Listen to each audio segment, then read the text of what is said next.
담장너머 교회 저녁 사경입니다. 오늘의 본문은 욥기 1장입니다. 욥기 1장. 자, 욥기 1장의 주제는 혹은 제목은 욥의 신앙을 시험하시는 하나님입니다. 시험이라는 단어가 중요 단어예요.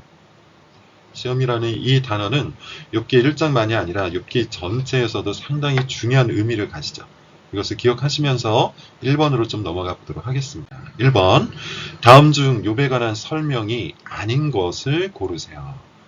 하나님을 경외했죠. 악에서 떠났습니다. 그리고 온전한 자였고 정직한 자였어요. 욥이 얼마나 하나님을 사랑했고 또 그가 얼마나 성품적으로도 뛰어나고 탁월했는지를 설명하고 있는 겁니다. 사는 곳은 어디였습니까? 우스 땅입니다.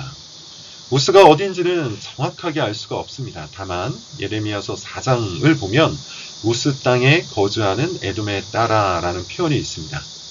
따라서 이 우스라는 지역은 에돔 어딘가에 있지 않을까 이렇게 추정을 해볼 수가 있죠.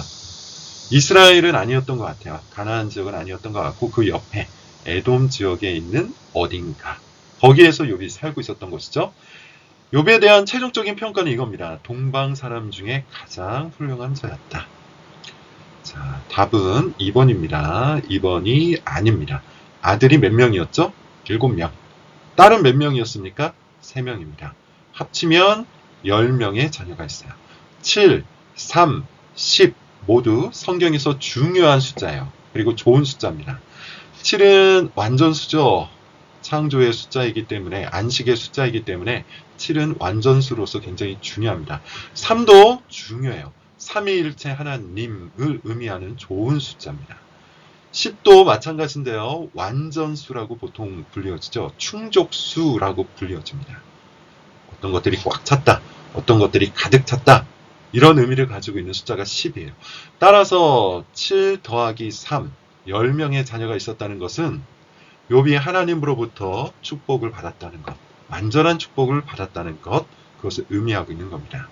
자, 어떻습니까? 가장 이상적인 신앙을 가지고 있죠.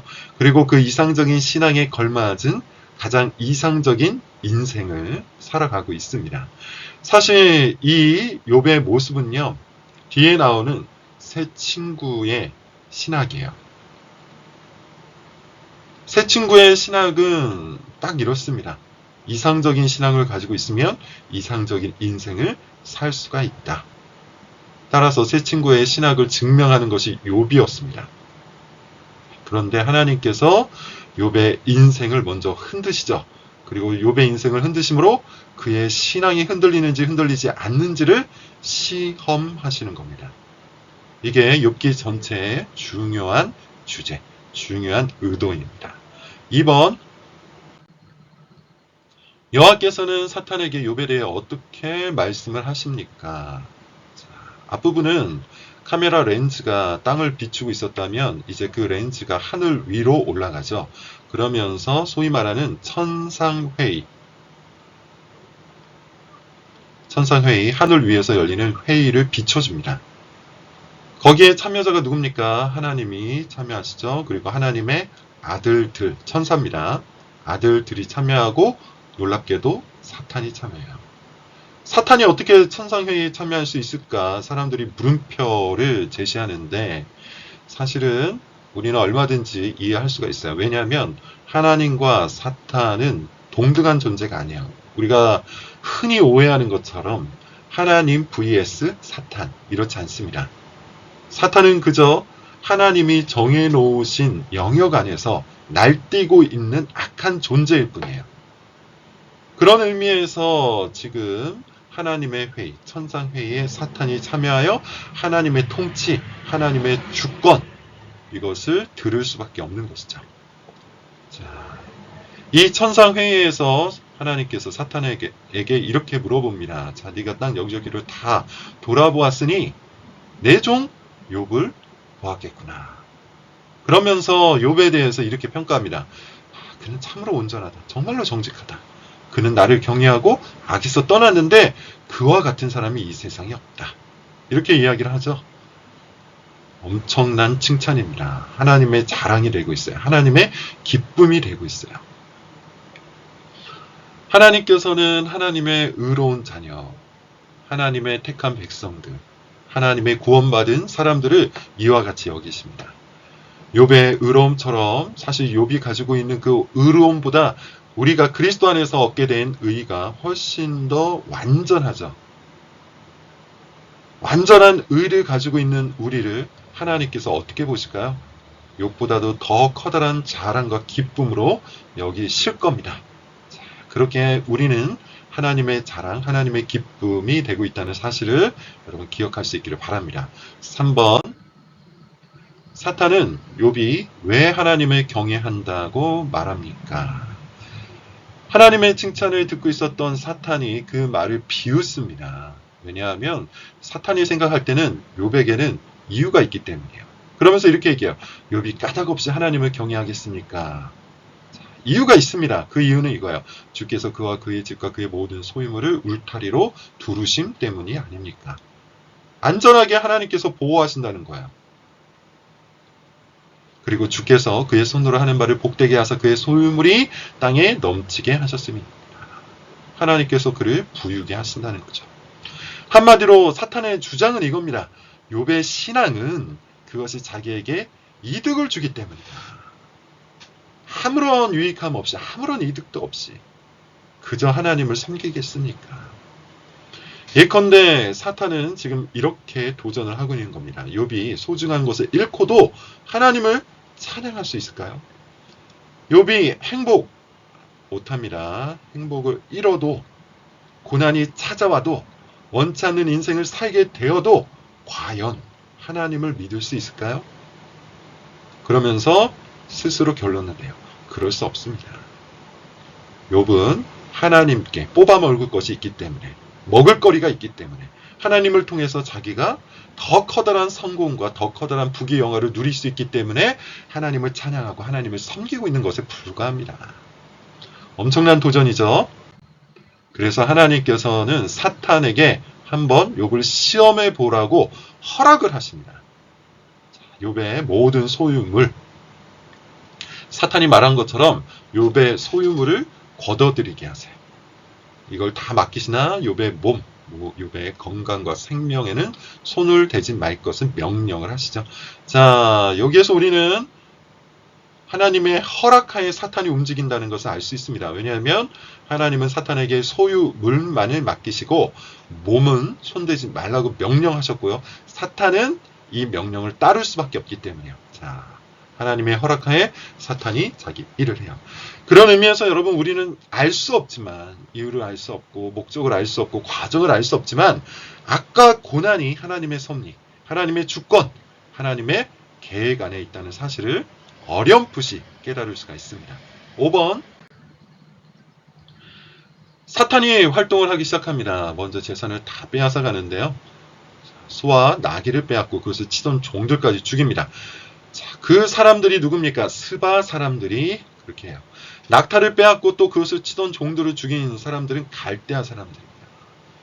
에돔이라는 지역, 우스 땅이죠. 우스. 에돔이라는 지역에서 우스 땅에 살던 이 욥에게 스바에서, 갈대아에서, 여기저기에서 다 쳐들어와 가지고 재산을 빼앗아 간 거예요. 재물을 다 빼앗아 간 거예요. 모든 재산을 하루아침에 잃어버렸어요. 여기저기를 둘러보아도 사람들이 다 나를 치려고, 나의 것을 빼앗으려고 공격을 하고 있는 와중입니다. 완전한 파산. 그리고 모든 사람들이 나를 적대하고 있는 상황이에요. 그런데 이것이 끝이 아니죠. 6번, 욥의 자녀들이 마다들의 집에서 먹고 마시는 중에 같이 함께 파티를 연 겁니다. 기쁘고 즐겁게 잔치를 열었는데 갑자기 거친 들에서 커다란 바람, 폭풍이 일어난 거죠. 폭풍 혹은 회오리 바람, 뭐 이런 것들이 일어난 것 같아요. 회오리 바람이 일어나서 집 내 모퉁이 기둥을 쳐버립니다. 집에 깔려서 모두가 죽어버려요. 재물보다, 재산보다 소중한 자녀를 하루아침에 다 잃어버립니다. 자, 사탄이 요구했던 그 상황이 벌어졌죠. 사탄이 말했던 그 상황, 하나님께서 주신 모든 복이 하루아침에 사라집니다. 하나님께서 욥을 울타리로 두르셔서 안전하게 보호하셨고, 또 욥이 하는 모든 일들을 복 주셔서 부유하게 하셨는데 하루아침에 이 모든 것들이 다 사라져 버린 거예요. 자, 이제 우리는 사탄이 말했던 그 질문을 기억을 해야 돼요. 욥이 과연 하나님을 섬길 수 있을까? 7번입니다. 모든 재산, 모든 자녀들이 한순간에 다 사라졌음에도 불구하고 욥은 하나님을 원망하잖아요. 말로 범죄하잖아. 그리고 21절에 이렇게 얘기합니다.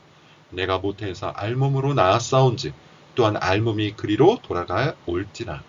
주시니도 여호와시요 거두시니도 여호와이시오니 여호와의 이름이 찬송을 받을지어다. 예배하죠. 하나님을 섬깁니다. 하나님을 찬양합니다. 사탄이 말한 그 모든 시험들, 사탄이 행한 그 모든 악행들을 이겨냅니다. 여기서 우리는 욥이 그리스도의 모형이라는 것을 알 수가 있어요. 사실 많은 사람들이 역사 속에 존재했던 수많은 사람들이 사탄에게 다 무너졌잖아요.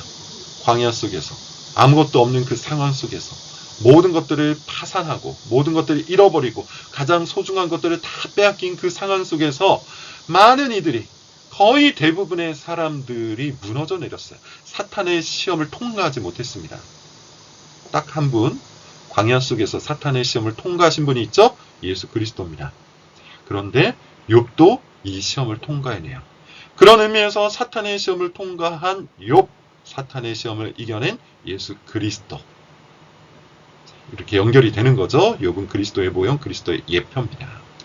그리고 사탄이 이야기했던 것처럼 욥은 하나님이 주신 것 때문이 아니라 하나님 그 자신 때문에 곧 하나님이 찬양받기에 합당하기 때문에 하나님을 찬양하죠. 이것이 진정한 신앙입니다. 오늘날 교회 안에 번영복음이라는 것, 번영신앙이라는 것, 이런 것들이 굉장히 뿌리 깊게 파고들고 있어요.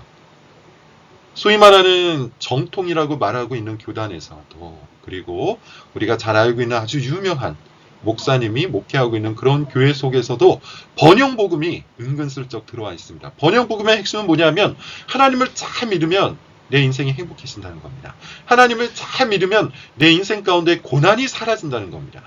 질병이 없어지고 내 삶을 힘들게 했던 모든 것들을 다 없앨 수 있는 방법은 하나님을 잘 섬기는 것이다. 이런 식의 신앙을 붙들고 있는 사람들이 있어요. 이것은 번영복음이요 기복신앙입니다. 그러나 지금 욥기에서 가르치고 있는 복음, 욥기에서 말하고 있는 신앙, 진정한 신앙은 이런 모든 것들이 다 사라졌을 때, 나에게 있었던 번영이, 나에게 있었던 복들이, 내가 소중하게 여겼던 그 모든 것들이 다 사라졌을 때도 하나님이시기에 내가 하나님을 찬양할 수 있는가? 이 질문 앞에서 진정한 신앙이 무엇인지를 우리에게 가르쳐주고 있는 겁니다. 아무것도 없어도, 심지어 모든 것들을 다 빼앗겨도, 내 인생이 텅 빈 상태에서도 하나님을 찾고 하나님을 찬양하고 하나님 앞에 서 있는 자, 그가 진정한 신앙입니다. 1장의 주제는 욥의 신앙을 시험하시는 하나님이에요. 욥은 모든 면에서 참으로 훌륭한 사람이었어요. 언행도 성품도 마음까지도 높은 평가를 받을 만한 그런 사람입니다. 그리고 그는 그 평가에 걸맞은 복을 얻었어요. 선한 자가 복을 얻는다는 그 진리, 이 진리에 부합하는 인생을 살고 있었습니다. 그때 사탄이 줘서 비웃죠. 욥의 신앙은 이기적 목적을 위한, 곧 하나님께 복을 얻기 위한 것에 불과하다. 기복신앙이다. 번영복음이다. 이렇게 얘기하는 거예요. 그리고 욥의 신앙을 시험하기 위해서 하나님은 사탄에게 욥에 대한 권한은 일부 허용해 주시죠. 사탄은 자기 뜻대로 욥의 인생을 순식간에 무너뜨렸으나 욥은 그 와중에도 하나님을 찬양합니다. 이 1장의 내용을 갖고, 1장 말씀을 갖고 이렇게 기도할 수 있기 바랍니다. 먼저 우리는 욥과 같이 정직하고 경건하고 마음을 다해 하나님을 경외할 수 있기를, 그럴 수 있기를 같이 기도할 수 있기를 바랍니다. 그리고 설령 우리가 이렇게 정직하고 경건하고 마음을 다해서 하나님을 경외했음에도 불구하고 내 인생의 복이 사라지고 내 인생의 소중한 것들이, 소중한 관계들이 다 사라지는 그런 시험이 닥쳐올 때도 하나님을 찬양하는 자로 남을 수 있기를, 그럴 수 있기를 우리 같이 한번 기도하겠습니다. 진정한 신앙이 우리의 신앙이 될 수 있기를 내가 정말 진정한 신앙인이 될 수 있기를 우리 모두 꼭 기도합시다. 그렇게 기도하는 오늘 하루가 되기를 바랍니다. 여기서 마치겠습니다.